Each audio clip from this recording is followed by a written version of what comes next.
But if it's questions, I'm answering your questions. I will answer your questions. Yeah, okay. The ones that I can. Yeah, the ones that you can. Yeah, the ones that I can. Or should I say the best of my knowledge? Yeah.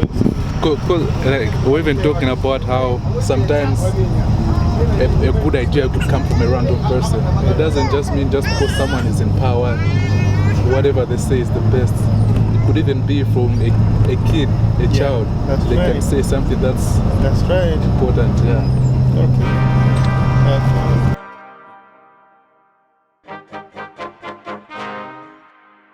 Okay, I'm Chifundo Mazingira. Student at Nelson Mandela University, and you are in third year, fourth year, or fourth year? Fourth year. You'll be graduating this year. Next year. Yeah. Or this year is finishing after. Okay. Yeah. No, my name is Godwin Chuoni. I stay in Blantyre. I'm on my way to Lilongwe. We have just met in the bus.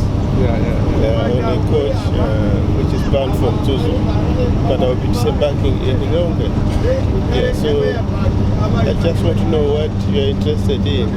Yeah, I'm interested in you. So where are you from? Which part of Malawi are you from? Oh, basically, originally, I come from the north, Chitipa district, and Harire, traditional authority. My village is called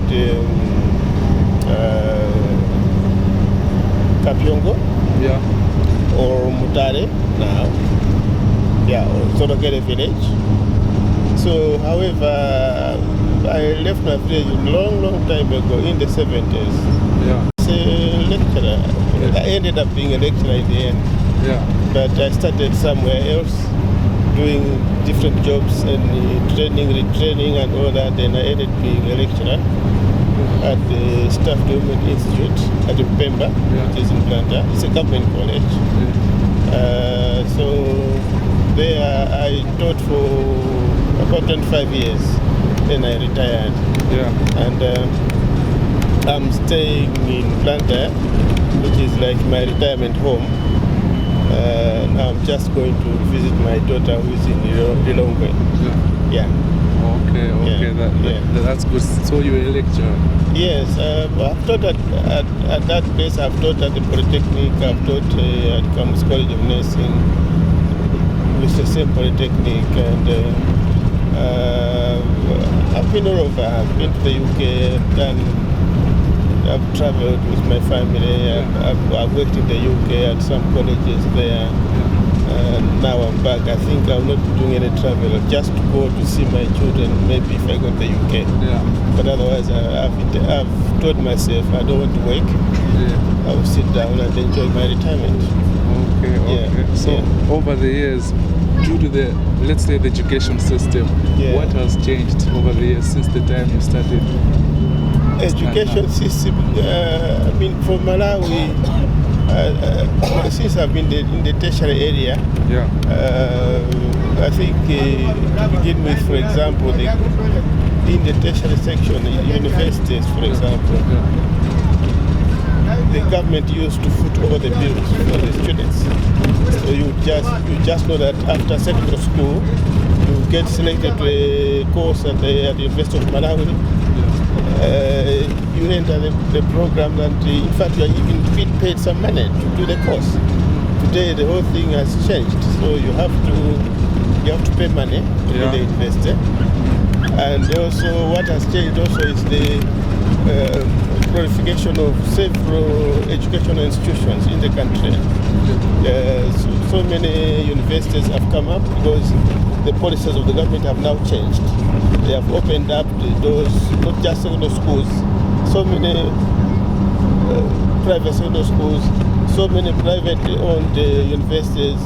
So everybody, at least now, our children can enjoy education degree within the country, as opposed to in our days when even a small course we had to go to the UK to do some kind of a course. but now you can get it more of it here. So there is expansion of not just the numbers of investors, but also the actual programs which are run in the investor systems in Malawi. Okay. So that's a major positive change. But against that background, the fees have also gone sky high, so that some people cannot afford. Yeah, they can't afford. Okay. Yeah. Now the thing is, we can have so many graduates, but there are no jobs. That's a major area of concern. We hope that our the business guys can do something about it. The government has to come up with a conducive environment so that people can start small businesses. Because the job market, instead of expanding, seems to be contracting due to the financial squeeze on everybody. So I think that's our major problem. If the government itself cannot expand, because it's like the tax system is not expanding. It can't collect a lot. How can you make a cow which has not been fed? So it's the same people are being overtaxed to some extent. Some people want to start a business, but then the taxes are just too many of them, and they just stop by the way, and they can't grow. So we need to have proper incentives through the government's taxing system, so people can have more money in their pockets, then they can employ others. The graduates, maybe we need to have courses that go more towards self-employment than actually being employed. These white-collar jobs, they don't seem to be the answer for Malawi. We need to go to the blue-collar jobs and even technicians. These technicians, that's where we need to be.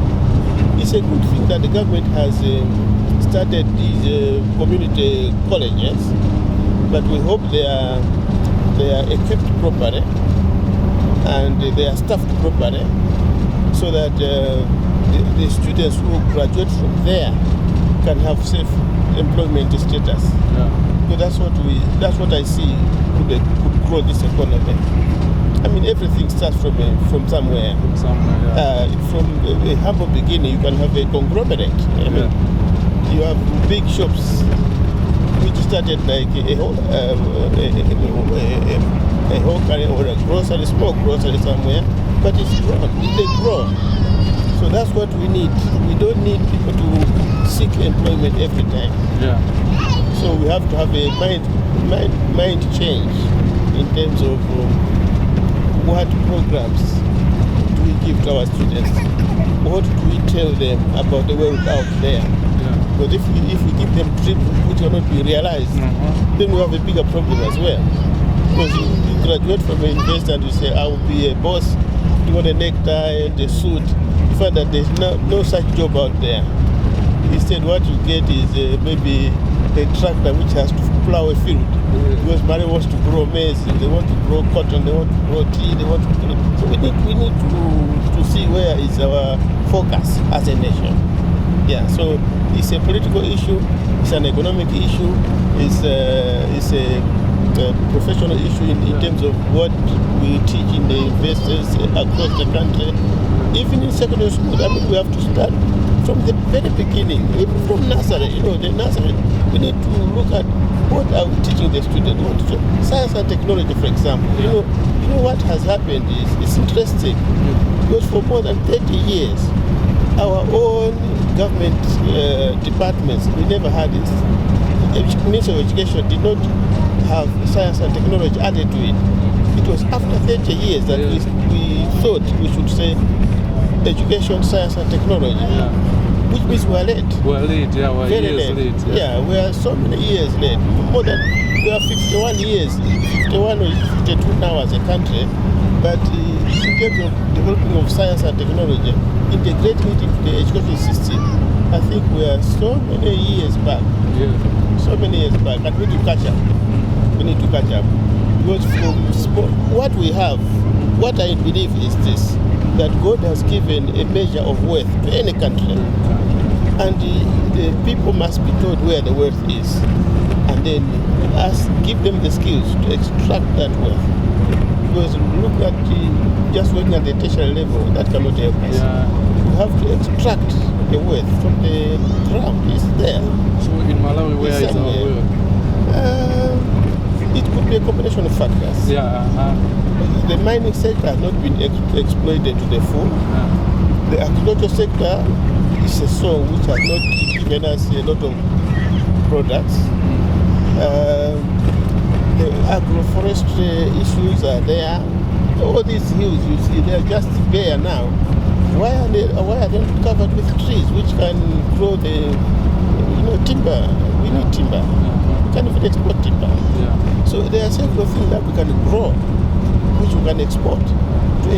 They had required foreign currency, but instead we're not doing it. Yeah. Where are the cattle that we need? Where are the goats? Where are the chickens? At one time we're even importing eggs from Zimbabwe. Yeah. Just imagine what kind of a country can that be? You want eggs, but you have to export eggs. Instead of making the chickens here, let them grow the eggs. So maybe the incentives are not in the right areas. Because it's like a family. You're in the house, you know what you want, what you eat, what you enjoy. So find the right means. More than 50 years of independence, we've been talking about Black House. It means somebody was sleeping at the wrong time, in the wrong place too. Because we should have been seeing how are we consumption for electricity. Because you can't have a good economy without power. Yeah. There must be power to go into the mining sector, power to go into the agricultural sector, power to go into all these things that we do, the machinery that must move around it. Road infrastructure, we need it everywhere. We need a good road everywhere. Because otherwise, what's the use? People need to be mobile. Yeah. Because certain things are found so far away. We need to bring them to get to be interconnected as a country. So road network is so important. Communication is very important. Yeah. And the necessary skills in the youth, they must have them. Yeah. This is the age of technology, so they must have the skills which will help in the agricultural sector. Because gone are the days when you take a hoe with your hand and you are cultivating. Yeah. Why should we be doing that? That is only sufficient for a small household. But what about the country here? So if the country needs to grow maize, why does it grow so much maize that the price of the maize due to demand and supply caves, it comes down where it can be affordable by the people. Yeah? So anything we want, we can do it, provided we have a spirit which says, let's do this. Yeah. So if we have greedy politicians, there is nothing we can do. If they are greedy, they are greedy. So what's the use of having more than maybe billions and billions of kwachas in one hand when they're not doing anything? What kind of thing is that? Like in the old days, Mobutu Sese Seko, the former president of the Congo, he had money which was more than the budget of the country. And yet they could not, the budget couldn't balance. They had a deficit. Yeah. And yet he has more money to. So what kind of thing is that? We have similar situations in this country where wealth is concentrated in very few hands. The rest are just crying for handouts. Yeah. And that's the very wrong culture, this handouts culture. People shouldn't say the government should give them anything. No. Rather, they should do something for their own government. Yeah. They have the same hands, they have the eyes, they have the head, they have their legs. Let them do something. Not that the government should give them whatever. I'm afraid I don't even support things like FISP. Yeah. No, that's such the thing. That's just an engine for politicians to make money. True. Yeah, to go into some bogus transport system without even proper accounting or auditing, they just give money to each other. If you want, why don't you create a company that should grow the maize which you need for the country, and give that money to that company the company will, after selling, will give back your money. Yeah. I mean, for example, what I tell my students most time, look, do you grow sugar? The answer is no. Is everybody growing sugar in the country? The answer is no. But do you eat sugar every day? The answer is yes. So you talk about 17 million people, each one has sugar on their table, day in, day out, and only one company doing the sugar, or maybe two companies doing the sugar production. Why don't we do that for maize? Yeah. Why can't we do that for rice? Why can't we do that for groundnuts, beans? We can do that. So have a company, if giving the taxpayers money, it doesn't matter. But they will grow, they will have the things in this country. Yeah. Just as we have sugar every day for everybody, we can have a company which has been told to grow maize, or maybe give it two crops. Yeah. Another one give it another 2 crops. Another give it another 2 crops. And that money, Parliament disperses, gives it to that company. The company gives back to the government. Yeah? Or sells to the people at good prices. That's what you need. But then you have a country which has got everything that people need. Because we need food. Yeah. And some of these, because when you talk about parastatals, that's the biggest problem. ESCOM is not functioning. Yeah. It is so bad that it just needs to be scraped off. Or perhaps at best bring in competition. Let other people enter the same industry. In other countries it has been done.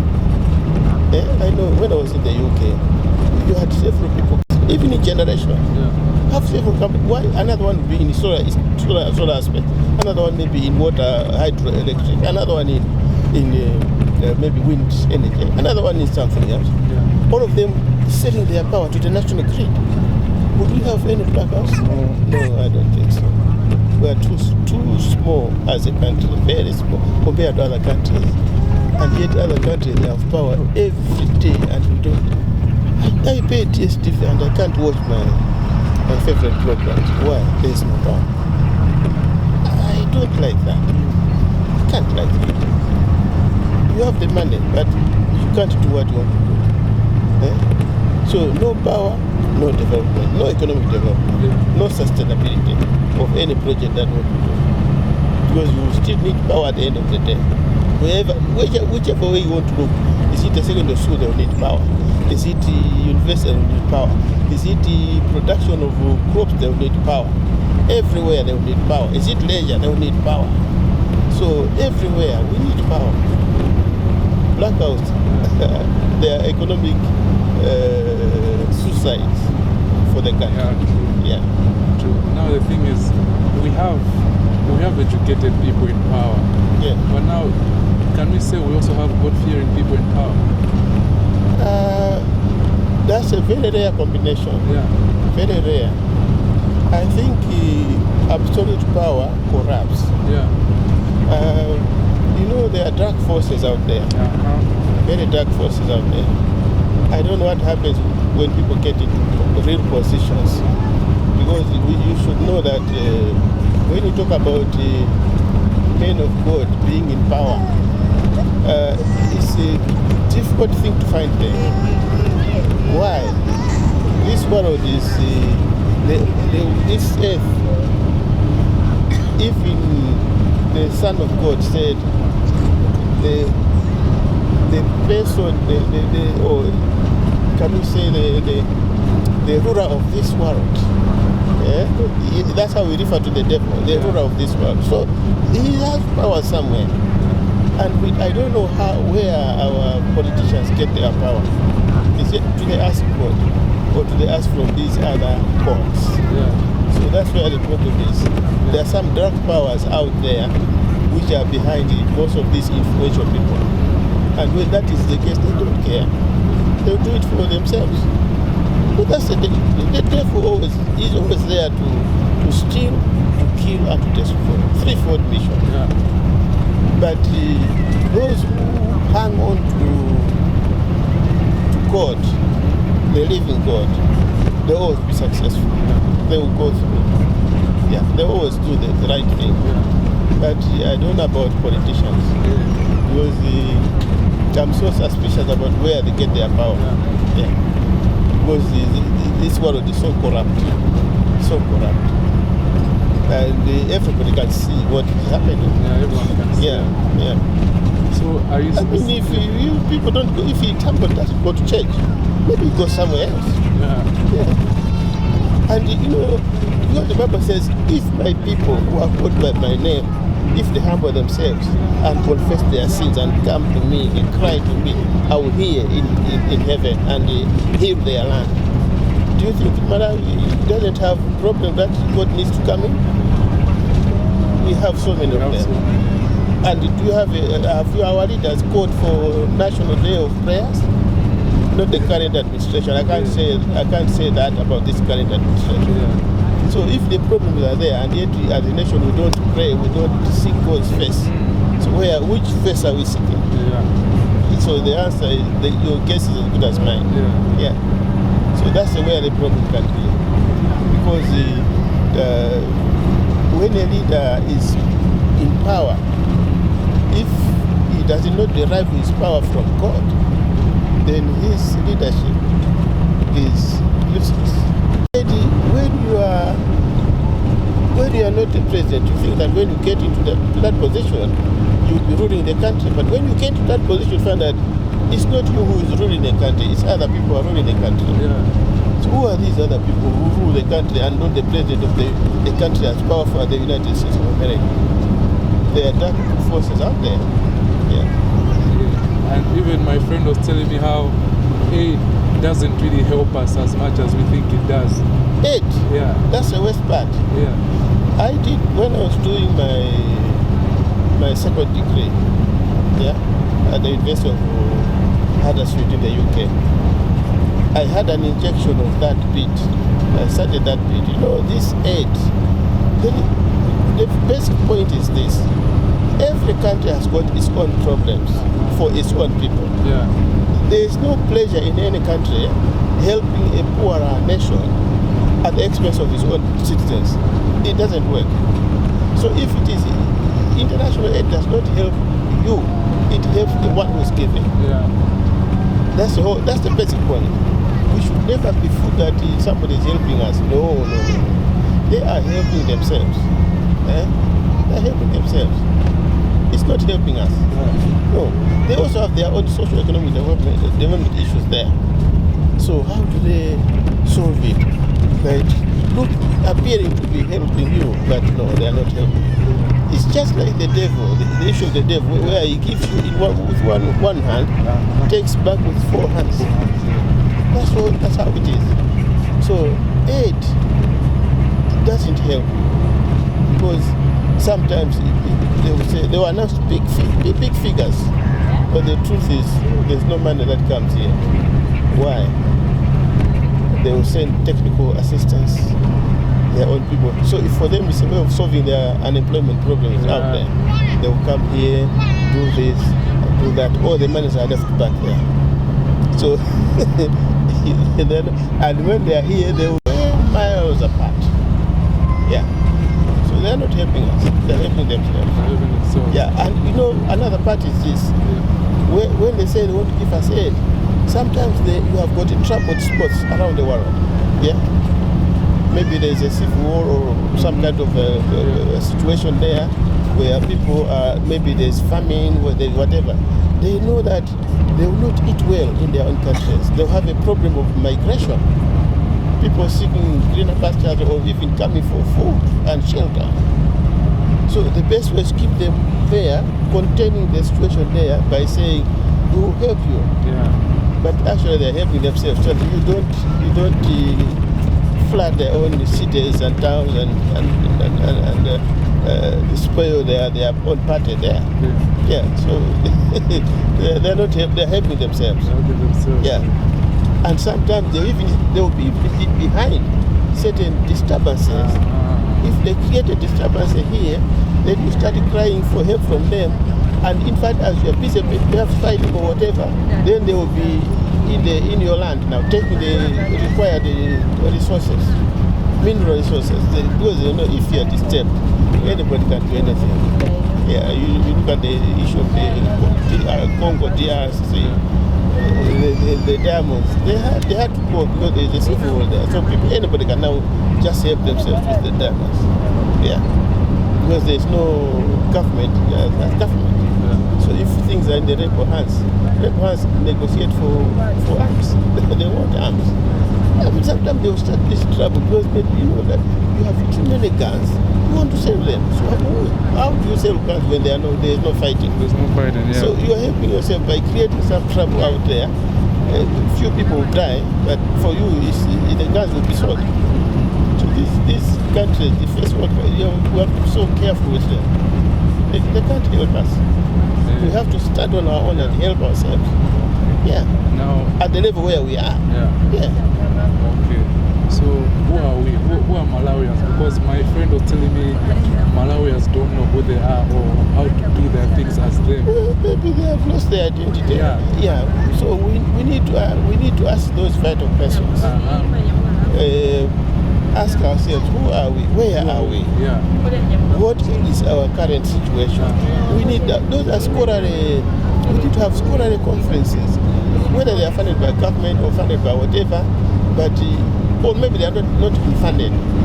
Bring people together and then answer the vital questions. In terms of the economy, who are we? In terms of social development, who are we? Where are we? Because you have to start from where you are. Even in the old days, you talk about the Stone Age, the Iron Age, the pre-Stone Age. So where are we as a country? We need to discover ourselves. I don't know whether I've done that soul searching. I don't think so. Me, I'm there. There are so, but you know what? There are so many people who have benefited from Western type of education. Okay, for example, let me tell you, then give you this situation scenario. If you have traveled, maybe you have seen the inner cities, how they are designed. We have a department here which is called Town and Country Planning. In those days, Town and Country Planning. When we look at the cities that are coming up, do you see the kind of designs that are in the West? Even just Harare here, how it was designed. Do you see any kind of... Have you been to Harare? No, a long time ago. But you have seen how it is set up there. Do you have that kind of setup in this country? No. Even in this, if you say city center, you don't know where is the city center. How center is the city center in this country? It's not there. Why? Those are design defects. Because we don't know who we are. You go to Muzuzu, which is just a new city, but how is it designed? It's not conducive for as a current city. It doesn't appeal to anybody because that's not how they are designed. You must have an inner circle. You must have a circle and then things are inside there. But we don't have that. So everybody just building anyhow. A house is facing this way, another house is facing the other way. So where you are throwing things is with the front of your friend. So what kind of design is that? So we need to discover ourselves in several areas, even politically. How can a small country like this one have more than 50 political parties? That is greed. That's not about developing a country. Political development cannot come because you have more than 50 political parties. What for? What kind of ideologies are we having which can give us 50 in a small country like this one? Do we have those kinds of parties in a big country like America? America, no. It's just two. I mean, even you go to South Africa, you don't have so many as that. Don't have so many, So what is giving rise to that?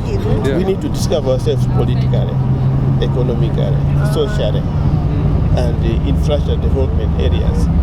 Even agricultural, we need to discover ourselves because we are doing the wrong thing at the right time. Yeah, that's the only problem we have. Now, but we don't know who is supposed to listen to who. Yeah. People have gone outside, done their studies. When they come back with their master's degrees or PhDs, and they just gather dust in their homes.